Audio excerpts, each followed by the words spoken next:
Hey everybody, I'm Cheyenne Adamson. I'm your host for the Yes Phonics channel, and this is where homeschoolers, teachers, and educators everywhere come for valuable teaching information and insights.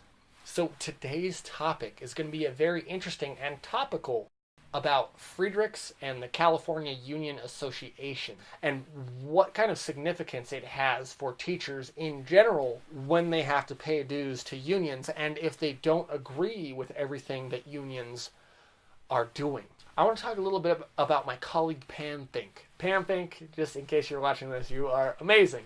And with that being said, when Pam Fink landed her first teaching job, she was approached on several occasions to be reminded that she hadn't turned in her PSEA.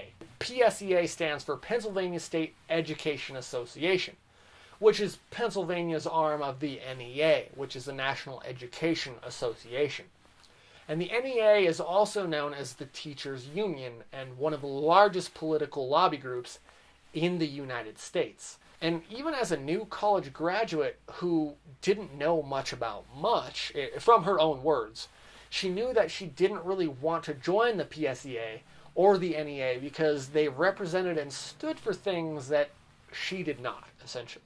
When she was finally told in no uncertain terms that if she did not fill in the form and submit her dues, if she ever had any troubles whatsoever with parents or students or whatever the case may be, and was going to be brought into court for anything, the PSEA or the NEA would not be able to help her. So I guess what every person does, she succumbed to the pressure and filed the paperwork. What else are you going to do as a teacher? Who could blame her? And being a member of any union definitely has benefits to its members. There's no argument about that. And I don't want this to come off sounding anti-union because unions are actually very good in what they represent, helping an underrepresented people in whatever particular application or field that they're in. And unions help negotiate to improve workers' wages, hours, and working conditions and all that good stuff. Union members often have job-related health coverage and are more likely to have a guaranteed pension than non-union members. But this does not mean that problems don't exist occasionally. So let's jump ahead to the current day. A Supreme Court case was recently heard called Friedrich's versus California Teachers Association, or CTA.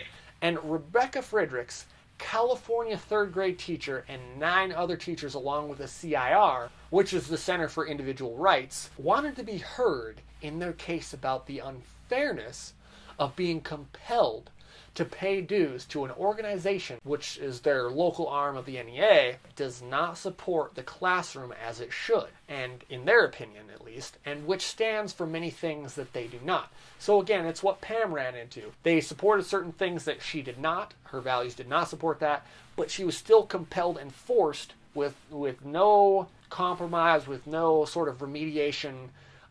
It was either this way or the highway kind of deal. And this is what Rebecca Friedrichs has a problem with. Now, California teachers are allowed to opt out of 30 to 40% of their dues called agency fees. But in doing so, they're not considered full members of their union, which means they can't vote in union elections. They can't vote on whether to ratify the union's collective bargaining agreements, and they're not eligible for certain benefits, including disability and life insurance. Now, upon listening to an interview with Ms. Friedrichs, one of her main concerns seems to be what does not happen in the classroom. And she believes that her local arm of the NEA should be more concerned for the students and what actually does happen in the classroom rather than higher teachers' salaries. And among other issues, she has wanted a teacher's aide to help her more challenged students who are mainstreamed into the classroom. Now, she's arguing that the benefits aren't worth the moral cost. Something teachers would love to have in their classroom is a teacher's aide. But districts can't afford that because salaries for teachers keep going up and up and up without any regard to anything else. Now, my fellow teachers, I don't want you to feel like I'm attacking your wages or your salary. That's not the case, but sometimes it's good to sacrifice a certain amount of pay for the betterment of your students. Now, I'm not asking you guys to make any of these decisions or that you should consider this, but it's just a point that should be considered. Now, it appears that the NEA supports at least 62 organizations, many of which have nothing to do with education, but have a lot to do with very liberal ideas, which many parents could potentially have problems with. And again, like, who cares if you're on the left or the right on your politics? These are just the facts here, and we want to just discuss the facts with this particular case today.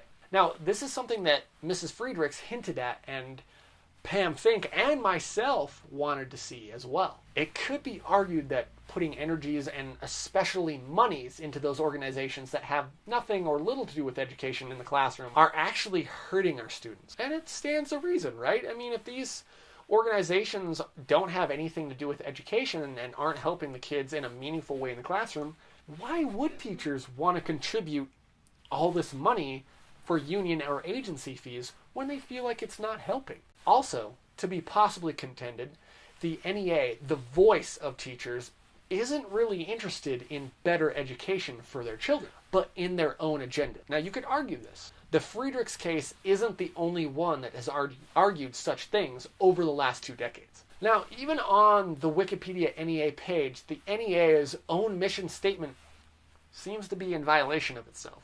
Now, the stated mission of the NEA is to advocate for education professionals and to unite our members and the nation to fulfill the promise of public education to prepare every student to succeed in a diverse and interdependent world.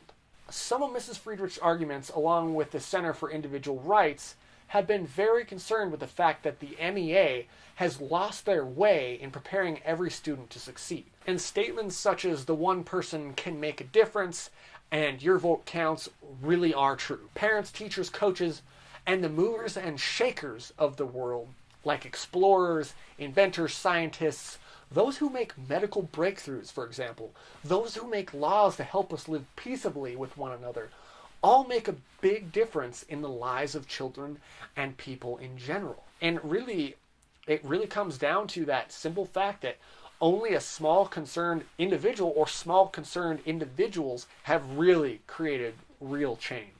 One person who has made a huge impact in America is the late Supreme Court Justice Antonin Scalia.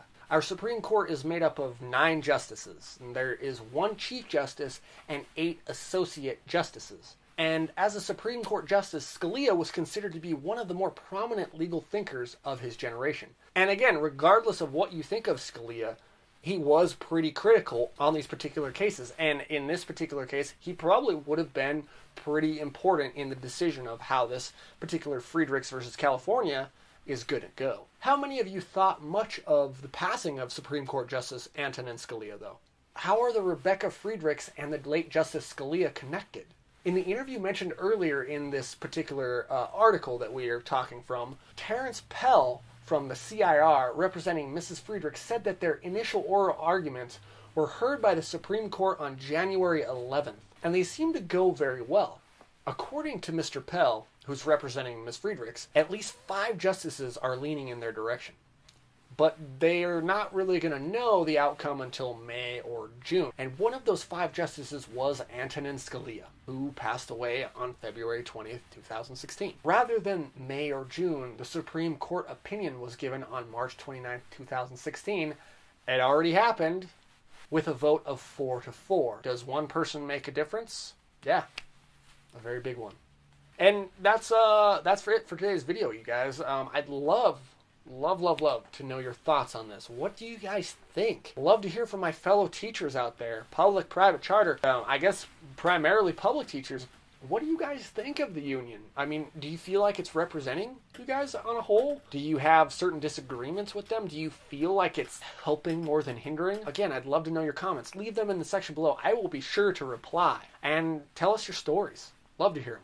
And if you guys want, if you found this video interesting or thought-provoking, go ahead and share it with your fellow colleagues or your friends or your family. I try not to plug subscriptions all that much because I know it gets annoying. But if you guys don't mind, I would love it if you subscribe to my channel. It would be fantastic. It helps promote our content and it helps my channel grow. And until next time, my fellow educators, I hope you're very well right now. I hope everything in life is treating you very fine. I hope all your dreams and wishes are coming true, and I hope life is fulfilling for you.